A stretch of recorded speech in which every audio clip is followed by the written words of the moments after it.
ये जो हमारा जन्म हुआ ये भाग्य के अधीन नहीं है, ये नवीन भाग्य निर्माण करने के लिए है। नहीं तो आदेश ही नहीं देते भगवान। पशुओं को आदेश नहीं दिया जाता क्योंकि वो भाग्य के अधीन है। केवल मनुष्य शरीर को आदेश दिया गया है। किसी देवता को भी आदेश नहीं दिया गया कि आप ये करो ये ना करो, क्योंकि वो वही करेंगे जो उनके सुकृत है, उसके अनुसार बस भोग भोगेंगे। आगे कुछ नहीं कर सकते, नवीन कर्म नहीं कर सकते, न नारकी जी कर सकते हैं, न स्वर्ग के कर सकते हैं। सब अपने अपने परिणाम को केवल भोग रहे हैं। यहां परिणाम उपस्थित करने का अवसर है। आप जो चाहो अपना परिणाम कर सकते हो। आप चाहो नरक जाओ, चाहे स्वर्ग जाओ, चाहे नारायण बन जाओ, जो चाहो कर सकते हो। मनुष्य शरीर है तो ऐसा शास्त्र स्वाध्याय और पंडिताई ज्ञान किस काम का जो भगवत प्राप्ति प्रारब्ध पे छोड़ दे। तो कुछ जन हैं जो शास्त्र स्वाध्याय करके या संतों की वाणी सुनकर इस विचार में आते हैं कि मुझे क्या करना चाहिए, परिवार का पोषण या भगवत प्राप्ति। दो विभाग कर लिए इसलिए खतरा है, निर्णय नहीं कर सकता। और सही पूछो तो दो विभाग है नहीं, एक ही बात है। समझ जाओ तो वहीं वहीं भगवत प्राप्ति हो जाएगी। अब उसके विचार में आता है कि अभी तो ब्याह हुआ है, या अभी छोटे छोटे बच्चे हैं, या अभी बच्चों का ब्याह किया है, अभी नए हैं, क्या जाने संसार का। मेरी आवश्यकता है, नहीं तो संसार इनको परेशान कर देगा। और वो अपने अहम जनित कर्ता भाव से ऐसा बंध जाता है कि निर्णय ही नहीं कर पाता। श्री चरणदास जी कह रहे, ए भाई समझो, जिस कर्तव्य को तुम विसार करके झूठे भाव को कर्तव्य मान रहे हो, अरे माया के दीवाने, अरे हिया नहीं रहना, करना अंत पयाना। यहां से जाना है, यहां से जाना है। ये भूल जाते हैं। माया की ऐसी भूल भुलैया है कि हमें शरीर में राग और शरीर संबंधियों के राग में सुख मिलने लगता है और लगता है कि मैं अविनाशी हूं। वैसे मैं तो अविनाशी ही है, पर विनाशी को लेकर मैं ये भूल कर बैठता है। और जिसको पकड़ा है वो सब विनाशी, सब विनाशी। गो गोचर जहां लग मन जाई, सो सब माया जानो भाई। दुनिया में लाखों का मेला जुड़ा, हंसा जब जब उड़ा तो अकेला उड़ा। समझो, ये माया की चाल है जो तुम्हें समझने नहीं दे रही। अरे भाई समझो, समझो, अरे माया के दीवानों, यहां से हमें जाना है, जाना है। कुछ साथ नहीं ले जाना है, कोई साथ नहीं जाएगा। बस तुम फंस गए हो मोह दलदल में। ये कुटुंब का मोह ऐसा मोह है कि कैसे तुम्हें बताएं। याद ही नहीं आती कि मुझे जाना है, याद ही नहीं आता कि सब छूटना है। ये समझ में नहीं आता कि मैं आया किस लिए। बड़ी विचित्र भूल भुलैया है। मोह कुटुंब के अवसर खोयो। दो बातें आती हैं, परिवार का पालन पोषण, ये धर्म पालन करूं, या हरि का भजन करके भगवत प्राप्ति करूं। तो बोले मोह कुटुंब के अवसर खोयो। अवसर मिला है तुमने, भलो पायो दांव रे, चूक ना अवसर प्यारे, भलो पायो दांव रे। बड़ा अच्छा अवसर मिला है भजन करने का, चूक गए तो फिर पछताना पड़ेगा। हरि की शुद्ध बिसराई। अब वो निर्णय करता है परिवार के पोषण का, क्योंकि मोह ममता है। पीछे का हर बार सत्संग में कहते हैं कि पीछे का रास्ता एकदम बंद हो जाना चाहिए, कि आगे कोई भयावह स्थिति आवे तो लौटने का रास्ता नहीं रहना चाहिए। उपासक को पीछे का मार्ग बंद कर देना चाहिए। पर होता क्या है, अपने लोग बहुत कमजोर हैं, तो कदम ऐसे रखते हैं पर पीछे वाला पुष्ट बनाए रखते हैं कि अगर इधर थोड़ी भी आंच लगी तो कदम पीछे करके सुरक्षित हो जाए। वो सुरक्षित नहीं है, वो सुरक्षित नहीं है, वो असुरक्षा है। परिवार का राग, अन्य भरोसा, किसी देहधारी का भरोसा, किसी वस्तुओं, ये भरोसे लायक चीज है। अरे क्षण में बिगड़ जाने वाली चीज है। भरोसा तो हरि का है, भरोसा तो हरि गुरु चरण सेवा अनुसरो। ये भरोसा कभी तुम्हें विश्वासहीन नहीं होने देगा। ये भरोसा कभी धोखा नहीं। साधुते हो न कारज हानि, कभी तुम्हारा मंगल नहीं हो सकता। मोह कुटुंब के अवसर खोयो हरि की शुद्ध विश्राई। अब दिन तो बैल की तरह काम करने में व्यतीत हो रहा है और रात्रि नींद और भोग में समाप्त हो रही है। 8 पहर की 60 घड़ियां बेकार में इसने व्यतीत कर दी। एक क्षण भी शांति से बैठकर विचार नहीं किया कि मेरा जन्म किस लिए हुआ है, मैं क्या कर रहा हूं, और अपना कुशल चाहता है। इच्छिन हरि को नाम लीन्हो, कुशल कहां ते हुई, तब लग कुशलन जीव को सपने हो मन विश्राम। स्वप्न में भी शांति नहीं मिल सकती जब तक भजन नहीं करोगे। बालक अवस्था तो खेल में चली गई, जवानी हुआ तो अहंकार मद छाया, मैं करता मैं भोगता इसमें चली गई। जब वृद्ध आया तो रोग और चिंताओं ने घेर लिया। अब इतना दुखी है कि वो सोच भी नहीं सकता कि मैं इनसे दूर होकर भजन कर लूं। ये जो वो भजन का नाटक होता है, भजन में हम देखते हैं ऐसे ही लगा रहता है, कैसे हो और बढ़िया से, और क्या करें, और मरने का ठौर आ रहा है, और क्या करें, तुम आए हो भजन करने के लिए और में अभी फंसे हो, क्या कर दूं, कहां से कैसे व्यवस्था कर दूं। हम ही चला रहे हैं, भले वृंदावन में बैठे परिवार हमारे अनुसार चलेगा, हमारे ही, नहीं तो नष्ट हो जाएंगे। आए हैं वनवास करने के लिए, भजन करने के लिए, पूरा का पूरा प्रपंच दिमाग में पता लगता है। वृद्ध भय चिंताति उपजी, दुख में कछु न सुहाता। अरे भूल क्यों रहे हो, चेतो। साधु चेताता है जगत को, चेतो। काल रूपी शिकारी धनुष पर विष का बाण चढ़ा चुका है, तुम ठीक निशाने पे हो, होश में हो जाओ। अगर अब कोई तुम्हें निशाने से बचा सकता है तो काल का भी महाकाल हरि बचा सकता है, दूसरा कोई नहीं। आए अचानक बांधे, यम के दूत आकर अचानक बंधन में डाल करके ले जाते हैं। अब वो निर्णय कर रहे हैं, झूठे जग से नेह छोड़कर साचो हरिनाम उचारो। चरणदास सुखदेव कहते हैं अपना भला विचारो, इसी में अपना भला है। तो क्या करें, घर परिवार छोड़कर तुम्हारी तरह बाबा जी बन जाए। बाबा जी बनने से भगवत प्राप्ति नहीं होती। अगर आप बाबा जी बाहरी बात को ले रहे हैं तो उसको समझ लीजिए, बाबा जी बनने से भगवत प्राप्ति नहीं होती, प्रभु के होने से भगवत प्राप्ति होती। वो आप चाहे गृहस्थ वेश में रहकर बनो या आप विरक्त वेश, 2 मार्ग शास्त्रों ने स्थापित किए हैं, वो प्रभु के लिए। अगर वेश बदल लिया है और परिवार का राग है, भोगों का राग है, संसार की सत्यता का भान हो रहा है कि सब सत्य है, कोई फर्क नहीं पड़ता। वेश परिवर्तन से कोई फर्क नहीं पड़ता। गधे की पीठ में चाहे मिट्टी ला दो, चाहे कबाड़ ला दो, चाहे बेद ला दो, उसको बाहर से मतलब है। शरीर में चाहे लाल कपड़ा पहनो, चाहे सफेद पहनो, चाहे काला पहनो, चाहे नीला पहनो, चाहे पीला पहनो, ये तो वस्त्र है। आपका उद्देश्य क्या हुआ, आपका अपनापन कहां गया, ये खास बात है। कहीं ऐसा नहीं लिखा कि बाबा जी बनने से वो मोक्ष पद प्राप्त, नहीं।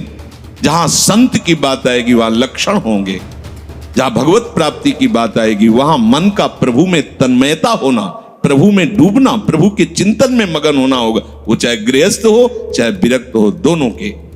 एक है कि संसार का व्यवहार पसंद नहीं तो निवृत्ति मार्ग का पथिक बन गया, और एक है कि संसार के व्यवहार को भगवत स्वरूप समझकर, भगवत अर्पित करते हुए अपने को प्रभु का मानकर, प्रभु को अपना मानकर चल रहा है, ठीक वैसे ही भगवत प्राप्ति उसको भी होगी। हम लोग जब सत्संग में बात सुनते हैं तो निर्णय करने के लिए हमारा ही हृदय होता है। अब लगा कि नहीं ठीक है, भजन तो करना है, पर हम ऐसा नहीं है कि कर्तव्य के लिए रुक रहे, पर कुछ समय अब हम लेंगे, फटाफट सब निपटा के। तो तुमसे भी चतुर काल है, वो उतने ही समय में तुम्हें निपटा देगा। बहुत चतुर है। हमने बहुत से लोगों के मुझसे सुना है कि बस ये काम हो जाए हम आए, आज तक वो लौट के नहीं आ पाए, क्योंकि वो गली ऐसी है, क्या है, बहुत दलदल है आगे। जो गया ना मोह कलिल में डूबा, अब निकल पाना बड़ा मुश्किल है। सत्संग में इतना सामर्थ्य है कि अभी आप सुन रहे हो, अभी आपको ऐसे सब ऐसे लगेगा, ऐसे ऐसे निकल जाएंगे, और गेट के बाहर होइएगा, वो हवा लगने दीजिए, तब लगे कैसे निकले। ऐसी प्रचंड माया है। इसीलिए तनहि राख सत्संग में तो मन ही प्रेम रस भेयो। तब मन प्रेम रस में बराबर सत्संग होता रहे, बराबर साधु संग मिले। ऐ साधु, ये तमाशा है, तमाशा बस 2 घड़ी का तमाशा है। यहां जितने इकट्ठे हुए हो ये सब मिल नहीं सकते। माता पिता भाई बंधु सब बिछुड़ते चले जा रहे हैं। जो ही आकर सब इकट्ठे मिले हो, ये कभी इकट्ठे नहीं रह सकते। ये कुछ समय का है। संतों ने इसे 2 घड़ी का ऐसे ऐसे व्यतीत हुआ।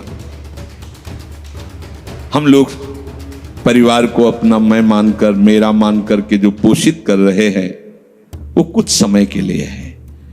जैसे नाव नदी के ऊपर बाट बटाऊ आए, मिल मिल जुदे होए पल माही आप को जावे। जैसे नदी पार करने के लिए 50 लोग इकट्ठे हुए नाव में बैठे, नाव किनारे पहुंचे, सब अपने अपने मार्ग को चले जाते हैं, कोई किसी का साथ नहीं देता है। ऐसे ही मृत्यु का समय आया, चला आप कितना भी प्यार करो, वो लौट के आपसे पूछने के लिए नहीं आएगा आप कैसे हो, या आपने कितना भी सबके लिए किया है, मोह से युक्त होकर अपना जीवन, विशेष जीवन आपने दे दिया, लेकिन आपकी क्या दुर्गति होगी किसी को कोई परवाह नहीं है। फूंक ताप के 10-5 दिन में वो जो दिन क्रिया हुई, इसके बाद सब मौज मस्ती में होते हैं। कोई तुम्हारा चिंतन, कोई तुम्हारा नाम नहीं लेगा, कोई तुम्हारे लिए आंसू नहीं बहाएगा। वो अगर कोई रोता है तो हमने सुना है कैसे रोता है। आज तक हमने जो कहा वही इन्होंने पूरा किया, मतलब अपनी कामनाओं की पूर्ति के लिए रोता है। अब कौन हमारी बात सुनेगा। तुम कितना हमें चाहते थे, कोई नहीं उतना चाहता। क्या कह के रो रहा है, क्या कह के रो रहा है? अपनी कामनाओं की, स्वार्थ की पूर्ति के लिए रो रहा है, तुम्हारे लिए नहीं रो रहा वो। ये भगवान का बगीचा है संसार, रंग बिरंगे फूल हैं। कुछ तो कली ही मुरझा कर नष्ट हो जाती है, कुछ फूल खिलकर नष्ट हो जाते हैं, कुछ में ऐसी सुगंध आती, थोड़ा सुगंध फैलती, वो भी नष्ट हो जाते हैं। ये बगीचा केवल देखने में सुहावना लगता है बड़ा भयावना। इसमें मृत्यु का तांडव हो रहा है। आप देखो, प्रतिपल मृत्यु भयावा, पर कैसी माया है। सामने वाला पतिंगा जला, फिर भी वो जाके उसी में जलता है। ऐसे फूंक के आ रहे हैं एक को, और उनको ये वैराग्य नहीं हो रहा कि मेरे शरीर की भी यही दशा होनी, मुझे कुछ कर लेना चाहिए। ऐसी कुछ कर लेना चाहिए जिससे हम कालातीत अवस्था को प्राप्त हो जाए। क्यों नहीं कर पाता? दारा सुत संपत्ति को सुख, ज्यों मोती ओस बिलावे, ह्या ही मिले और ह्या ही नासे, ता क्यों पछतावे। अरे भाई, ये पुत्र और परिवार का मिलन और ये सुख ऐसा है जैसे पत्ते में ओस की बूंद, कितने सेकंड में ढल जाएगी कुछ पता नहीं। ऐसे ही ये है। बड़े हर्षित हो रहे हैं, बाजे बजवा रहे हैं, बहुत दिनों बाद लड़का हुआ है, फूले नहीं समा रहे, और काल की अवधि बहुत अलू खत्म। अब वो बूंद जो है पत्ते में गिर गई। अब किस बात को लेकर यहां खुशी मनाई जाए, किस बात को लेकर हम यहां गर्व करें? बहुत सावधानी की जरूरत है। जो यहां मिला वो यहीं छूट जाएगा। आप जब जाओगे तो आपके साथ हरि भजन वो किया नहीं, आपके साथ ही हरि उनको माना नहीं। क्या करो? कुछ दे दे, क्या? सबको सुख देने की भावना, सब में प्रभु की भावना, जो भी तुम्हारे पास मन वचन कर्म से प्राप्त हुआ है वो सबको सुख देने के लिए है। सब में प्रभु है। ये बात समझ में नहीं आएगी, सबको क्यों सुख दें? क्योंकि सुख मिलना है। आप सिद्धांत समझो, आप सबके सुखों को खींच करके उनको दुख देकर सुखी होना चाहते हो, तो वो दुख लौट कर बड़ा भारी रूप रख करके आपको भोगना पड़ेगा। आप दूसरे को सुख दिए तो सुख लौट के बड़ा भारी सुख आपको देगा। ये सिद्धांत समझो ना, पर समझ ठीक है नहीं। तो हम दूसरे को दुख दे करके अपने को सुखी मानना चाहते तो वो दुख बहुत बड़ा रूप रख के आता है और हम दुखी हो जाते हैं। नहीं, आज तक तो सब लोग सुख के लिए ही कर रहे हो, तो सुखी हो जाना चाहिए। मतलब गलत है, कहीं ना कहीं सिद्धांत गलत है। सत्संगति को लाभ बड़ो है, साधु भक्त समझावे, चरण दास ही राम सुमिर ले, गुरु सुखदेव बतावे। चरणदास जी कह रहे तुम्हारा परम हितकारी हरि है, उसी से नेह लगा लो, सदगुरु के वचनों पर विश्वास करो, प्रभु के नाम का निरंतर रटन करो। अब ये बात हमारी समझ में आई सत्संग के द्वारा कि हमारे जीवन के जो दो उद्देश्य बन रहे थे कि एक तो क्या करें, परिवार का पोषण करें या हरि भजन करें। तो दो भाव जो बने थे उनको तो मिटार दो है ही नहीं। घर गृहस्थी में जो है बिल्कुल उसे बंधनकारी मत समझो, प्रभु का सब कुछ मानकर नाम सुमिरन करते हुए जो सेवा करो। अरे बड़ा आनंद आता है। आपको लगता है कि बैठकर भजन होता है, बिल्कुल ये मन की चाल है, नहीं होता। मन को भजन में नहीं लगाओगे तो चाहे पड़े रहो चाहे बैठे रहो, भजन नहीं होने वाला। और अगर भजन में लगाओगे तो फावड़ा चलाते हुए भजन होगा। जब नाम का अभ्यास करना था तो नई अवस्था थी, तो गुरुजन हर समय सेवा में लगाए रहते थे।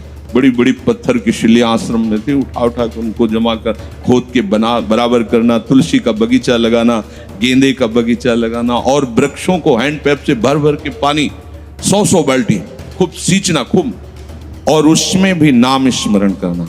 और जो पूर्व सदगुरुदेव भगवान थे बड़े ही बाहरी कठोर नियम वाले, और उस समय नाम का अभ्यास उसी समय करवाया गुरुदेव भगवान ने। ऐसे नाम पूरे में सोने लगाना, पर गुरुदेव भगवान की कृपा से ये समझ में आया।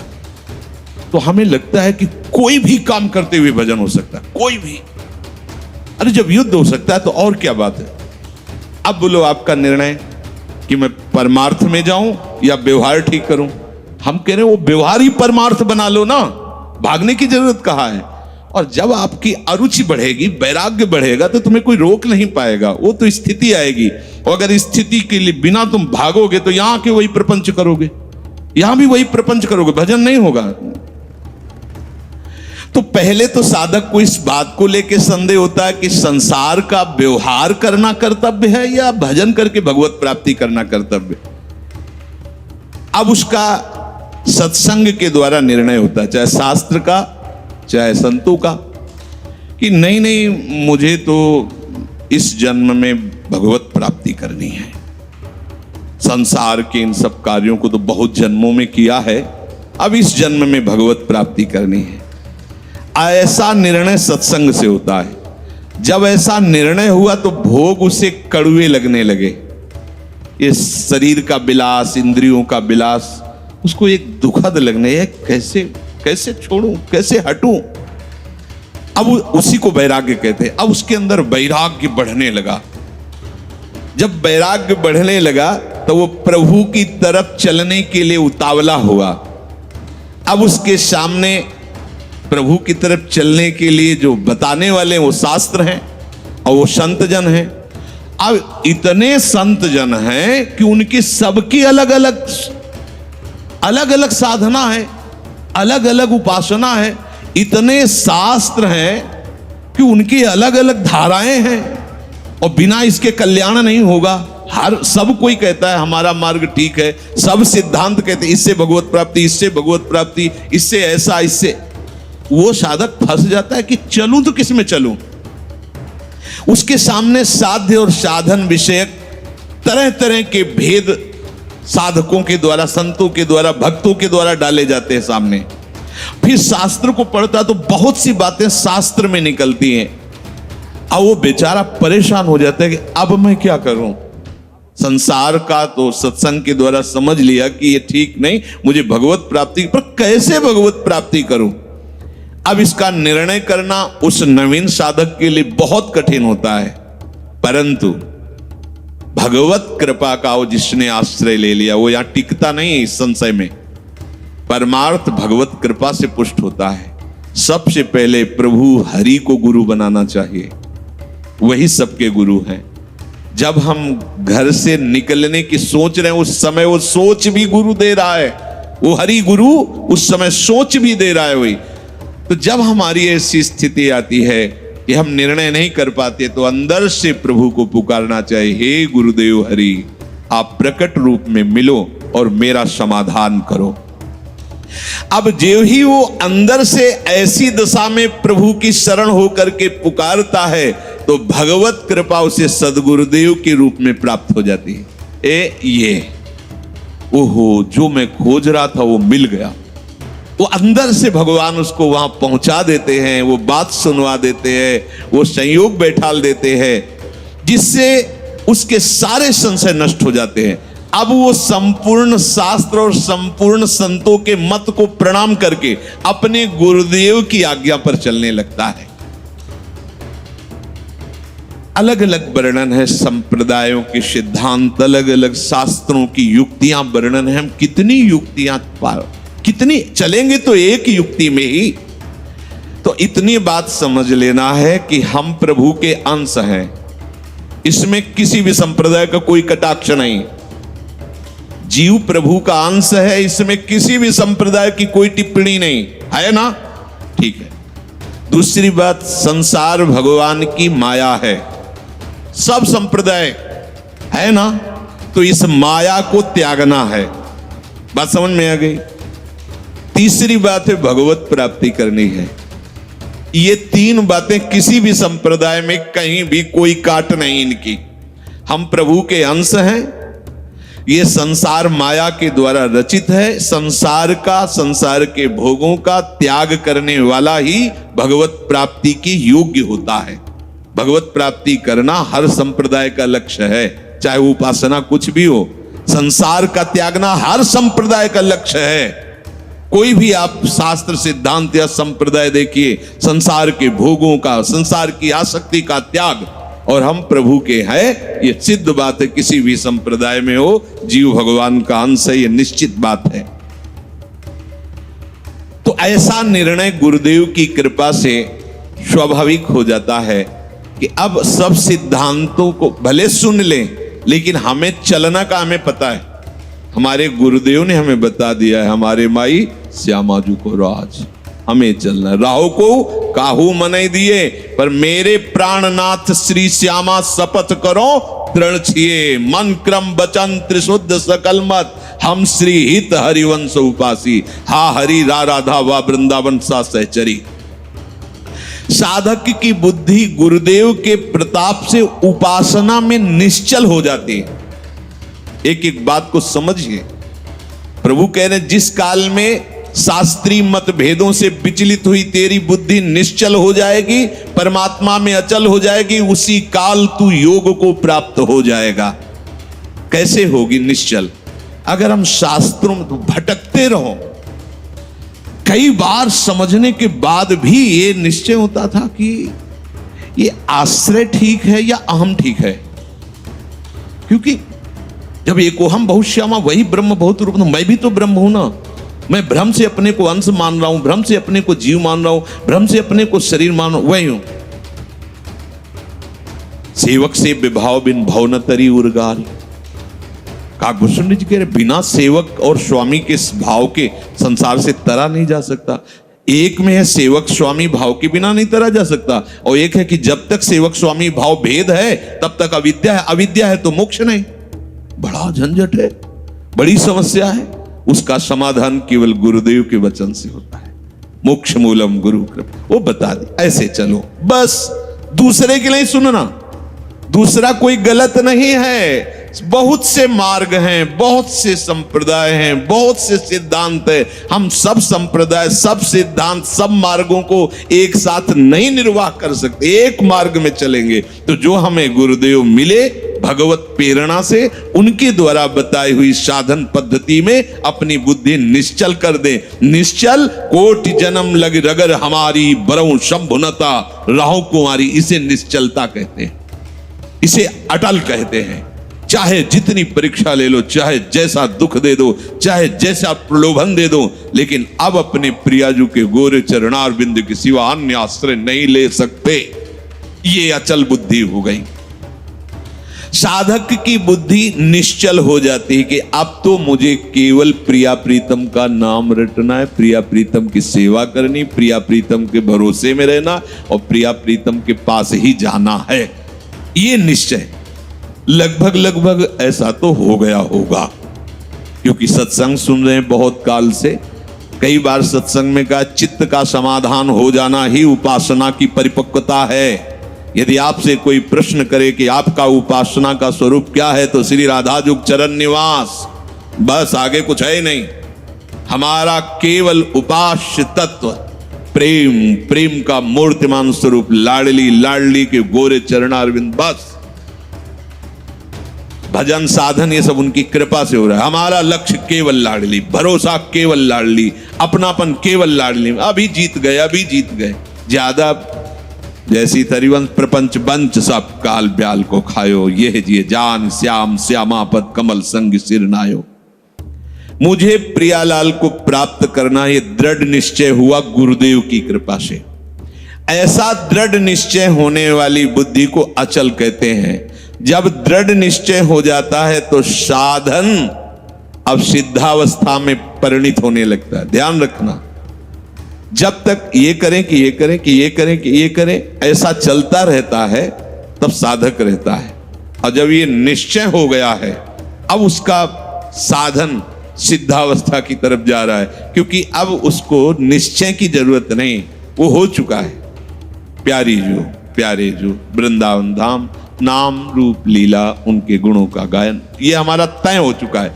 इसमें कोई मिलावट नहीं होगी।